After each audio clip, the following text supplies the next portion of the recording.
right, we are here with Andrew Veatch, VP of Technology for Mongoose.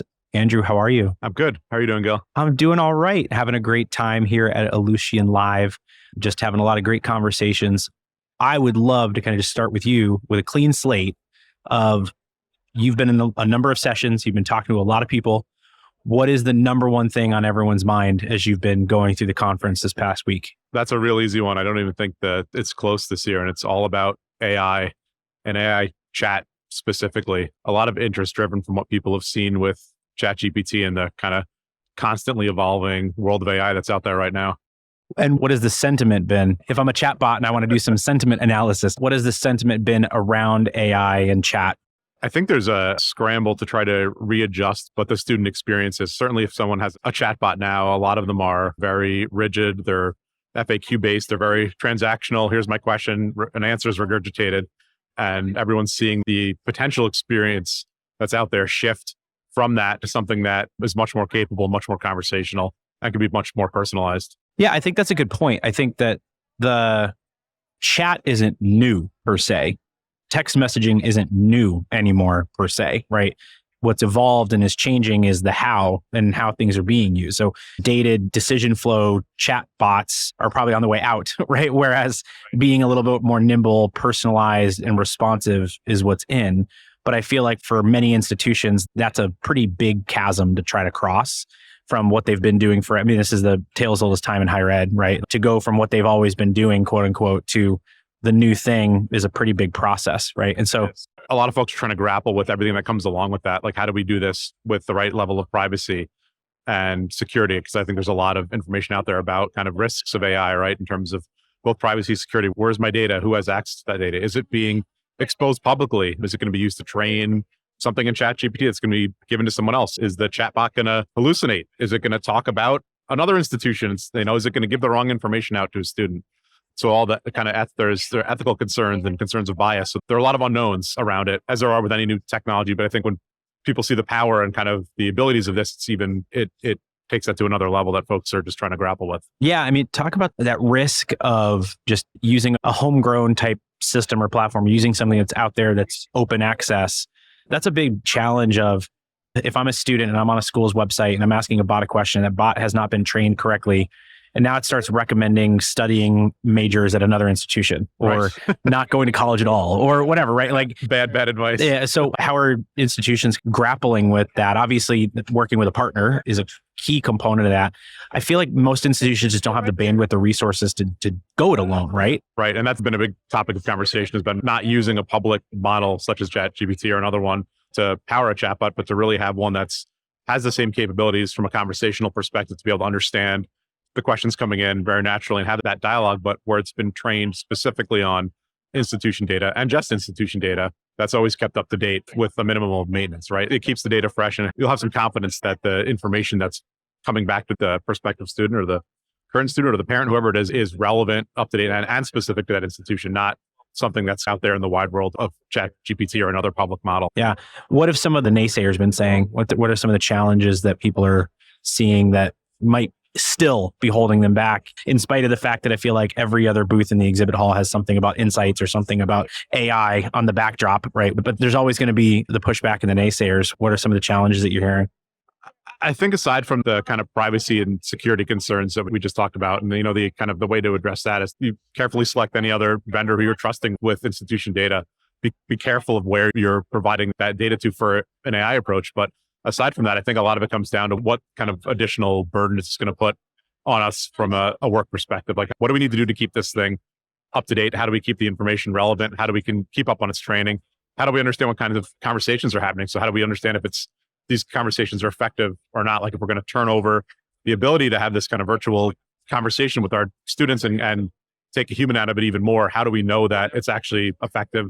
And how do we see what's happening? Yeah. And I think the integration component and the being integrated, not just within a single system, but across systems, I think is something that I caught my eye yesterday. I overheard a conversation about how the admissions office might be using one tool, and then the student success people are using another, financial aid is using another, and then alumni and advancement is using another. And the challenge that you have there is one, the student expectation of responsiveness and interaction, because every bot has a different phone number, every system has a different thing. That's an issue. And then two, from the IT department's perspective, it's, do you want to manage 4 different platforms that are integrating across 4 different systems? Or do you want to manage one that's bridging across all of them, right? And I feel like there's benefits to having that kind of single source of truth when it comes to your AI platform that I think hasn't been possible until recently with just the advancements that we've seen in the technology. Yeah, I know. I was having a conversation at a brain date this morning with someone who was grappling with that as they're trying to bring AI bots in, and they have a set of separate knowledge bases across campus coming out of their help desk system. And there's no way to bring those all together in one bot for them. So they're struggling with, if a student or faculty member gets to the wrong bot for where the information they're looking for, they're not going to have a great experience. They're not going to get what they're looking for. So having that consistent experience across departments for someone, as their relationship with the institution changes too, they have one place to go to get what they need. Right. And I think there's a certain value in valuing the experience of partners that they might be working with in the space. I feel like the first question anybody asks at any of the technology booths is, does this integrate with this? Does this integrate with that? Right. And the reality is it doesn't have to integrate with everything. It has to integrate with the things that integrate with the things, right? If you're storing data in one system and you're connecting Cadence as an example to a different system, but that system is integrated with the other system, you don't have to draw another line between, you just port things over, right? And I think thinking strategically about data warehousing and just data cleanliness, you don't have to manage 15 different connections if you can minimize that, and it makes it a lot. Absolutely. Keeping it simple. So it's less, again, comes back to the effort and the burden involved in keeping the information where it needs to be. If you're trying to put together a really complicated integration setup, somebody's got to maintain that. Somebody's got to monitor it and make sure data is going where it needs to go. So yeah, and less risk of system failures when you have less of those different paths that you have to pave, right? And exactly. Less things to look at. So if you were to make recommendations to people here on what they should be thinking about and applying when they go home from the conversations that you've had at the conference, what are some of the highlights that you would say, if your key takeaways are X, Y, and Z, what should they be? To really think about the use case you want to serve and the population you're trying to serve when you're thinking about an AI chatbot, not go after it because it's got AI in it, and it's because what others are doing and what folks are talking about, and just focus on the end user experience for a prospective student. What information do you need to get them to that they don't have access to now? How are they interacting with the institution, and how you can use a tool like AI to help furnish that even more? It's a tool like any other tool, and starting with kind of what the job you're trying to do, and then selecting the right tool versus doing it the other way around and just bringing in a piece of technology, and then you're going to end up fighting with it and ending up with less than ideal result for the folks you're serving in the end. So absolutely. And I think the challenge is breaking through the buzzwords, right? We were joking yesterday, as you walk around and you see the buzzwords all over the place with AI and efficiency and synergy. And it's like a leadership training wall as you walk past all of the different areas, and it's breaking through the clutter is a big challenge for a lot of folks. And I think making those strategic decisions and working with trusted partners is going to be a way to navigate through this and get at the end of the day, if our focus is on supporting student success, you've got to have the right partners and the right seats on the bus connecting to the right systems to be able to do that. And so I think there's a lot of opportunity that people have with bringing these lessons back home. Absolutely. So, cool. Well, Andrew, appreciate you stopping by and taking the time. I know you're extremely busy here at the conference. So it's been a great week. Thanks, Gil. Awesome. Appreciate it. Yep. Grow your student community, help them stay, and encourage giving with Cadence, Higher Ed's premier engagement platform from Mongoose. Designed exclusively for higher ed by higher ed professionals, Cadence helps you engage your audiences with the perfect balance of AI and personal connection. Talk to students, parents, and alumni on their time and how they want. Empower your staff with integrated text and chat inboxes that gather all conversations in one place. Reach out to learn more about how our best-in-class service, support, and integrations have helped colleges and universities like yours have smarter conversations. From text to chat, make every message count. All right. We are here with Matt Baker, who is the AVP of product for Mongoose. Matt, thanks for stopping in. Absolutely. Glad to be here. Thanks for having me. Awesome. Well, I appreciate you taking the time. I know it's a very busy conference for you. As you've been going through the conference over the past few days, what's the top topic or topics of conversation that you're running into? Yeah, it's been pretty interesting. There's a lot of buzz, obviously, around AI and ChatGPT. A lot of users here are just, I think, looking to understand it a little bit better, try to understand what it can do for them at their organization and them personally. And there's a lot of focus on just data and integrations, which kind of dovetail with that. One of the top uses of AI based on the Ellucian survey was in really fetching data and fetching information. So those three, I think, are all related for a reason here. Yeah. So talk a little bit about that, but for users, what are the benefits that AI will bring specifically when it comes to fetching of data? Absolutely. At this conference, there's a lot of IT users, a lot of registrars, a lot of people in financial aid, and there's some in admissions and enrollment. And all of them have complex sets of information they have to deal with pretty frequently, and workflows that are often very dependent on the individual person that they're dealing with, right? So financial aid obviously is a pretty hot topic right now in terms of just the complexities. And I know a lot of those users are looking to find any way to save some time. And the ability to take a record and the information about that record and quickly understand it a little bit more or summarize it can help them when they're just trying to go through student by student really quickly. So the ability to summarize what is an enormous amount of information about a person into a really quick snippet to help them get started can be really beneficial. And I know Ellucian's put a lot of time and thought into how to do that in their own systems as well. Right. I feel like the narrative around AI has shifted pretty quickly. I think with the early goings, it's cliche at this point, but it's, AI is going to come and replace everybody's jobs. And I feel like at least philosophically, people are okay with trying to find ways to embrace the technology to help make their jobs easier. And I think the struggle now is how quickly can it happen? Right? Absolutely. Yeah. One of the biggest sentiments was excitement around that ability to increase the efficiency, save some time.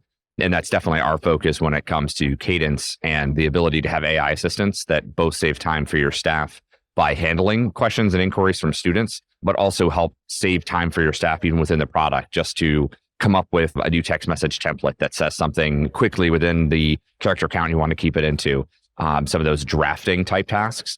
But the flip side of all of that excitement is concern around security and privacy.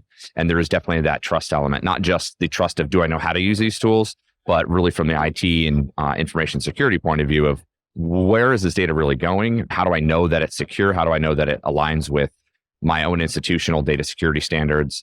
And there have been some really good sessions and conversations about how organizations are preparing themselves to evaluate just AI tools that they can select to make sure that they pass muster, right, when it comes to their institutional standards.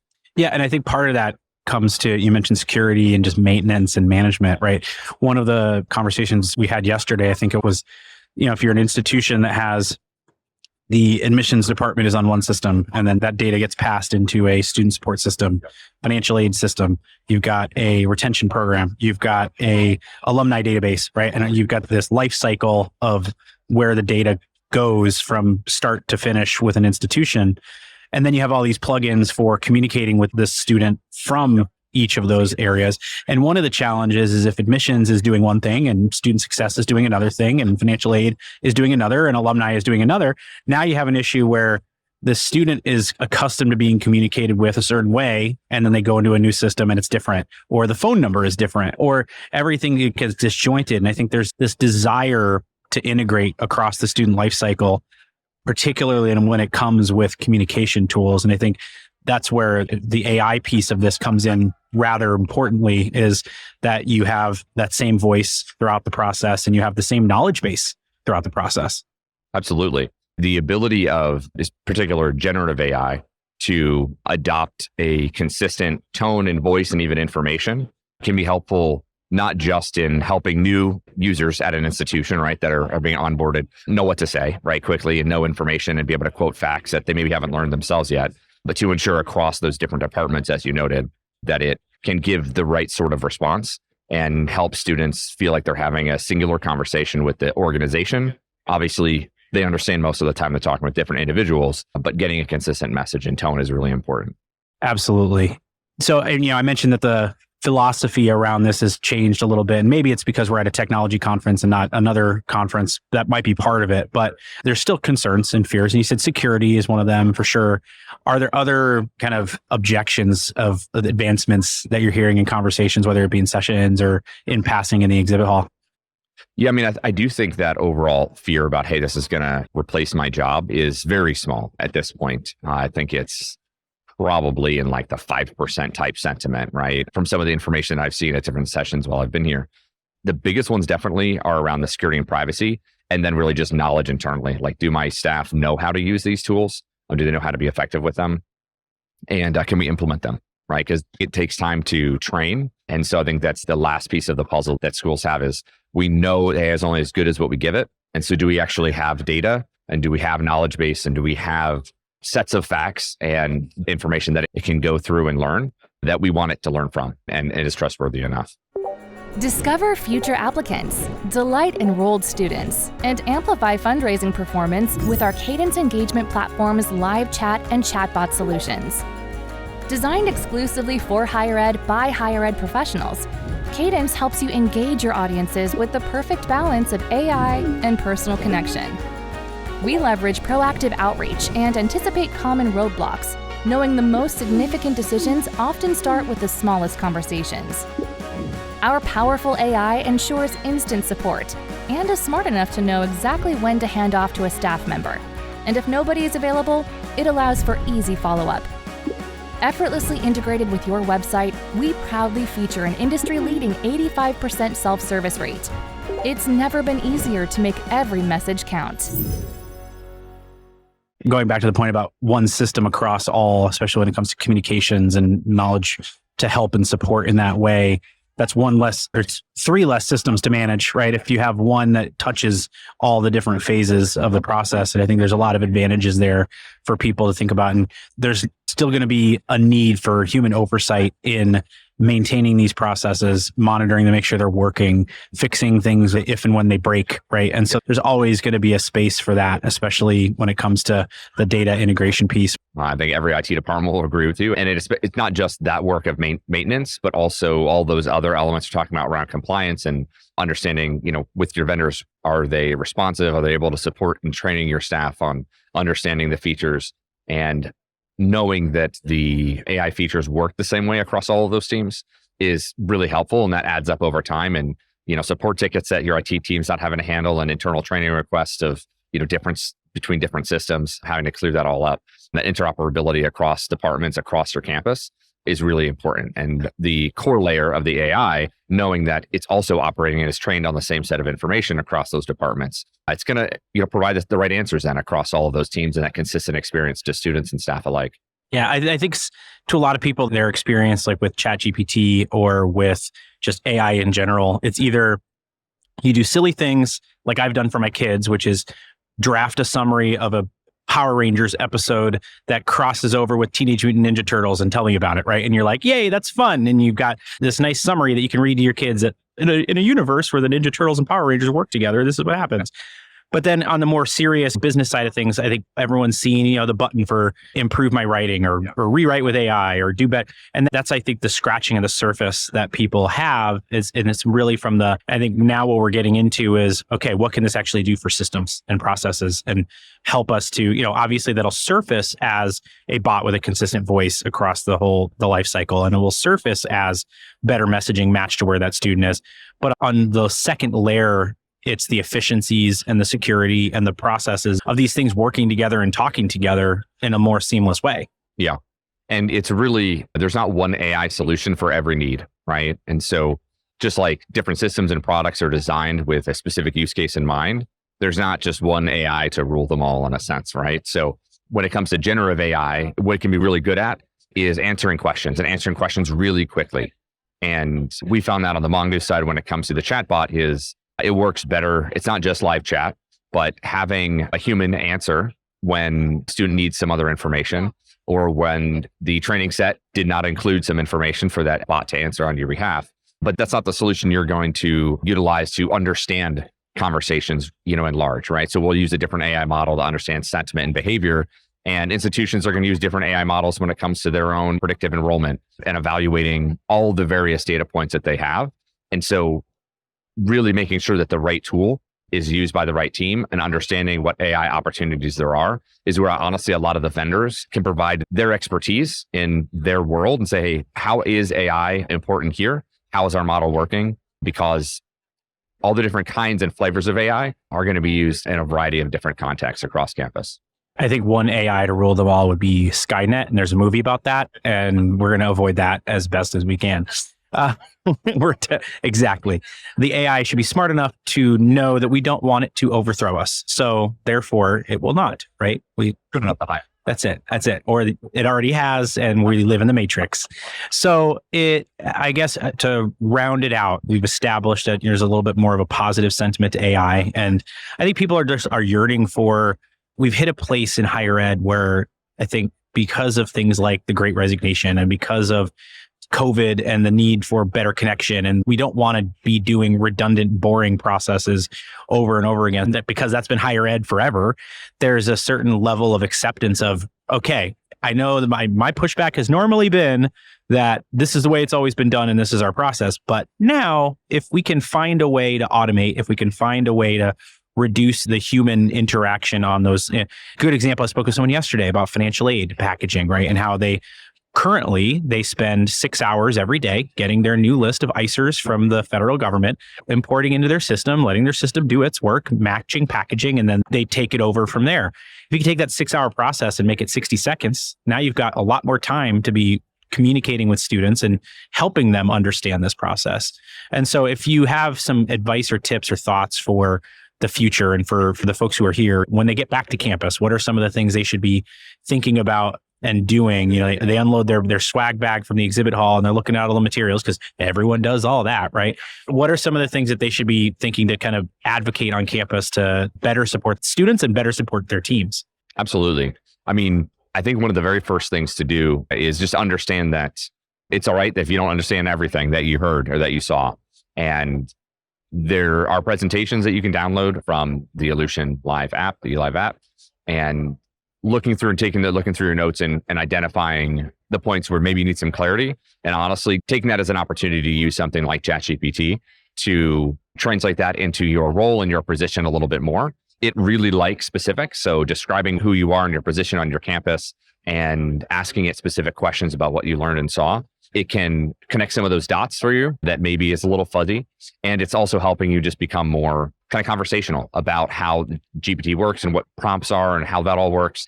And ideally, the tools that you end up using across campus don't require you to write in semi-code of prompting an AI to do something for you, right? That's smart enough to understand what you're trying to accomplish in that context. But I think the first point really is to make sure that those things that you're looking to capture, you can use GPT to clarify and summarize your notes into a set of kind of top priorities. And then definitely make sure that you meet with folks on campus to understand those that also attended, to compare notes with them and identify, are there some really key opportunities that align with your school's strategic plan or strategic objectives over the next year or so, and figure out what is really the most important thing or two things to look further into. Awesome. Well, I know you're extremely busy. You've got other places to be, so I appreciate you popping by and joining the conversation. We'll see y'all next time on FYI. Thanks, Gil. Take care.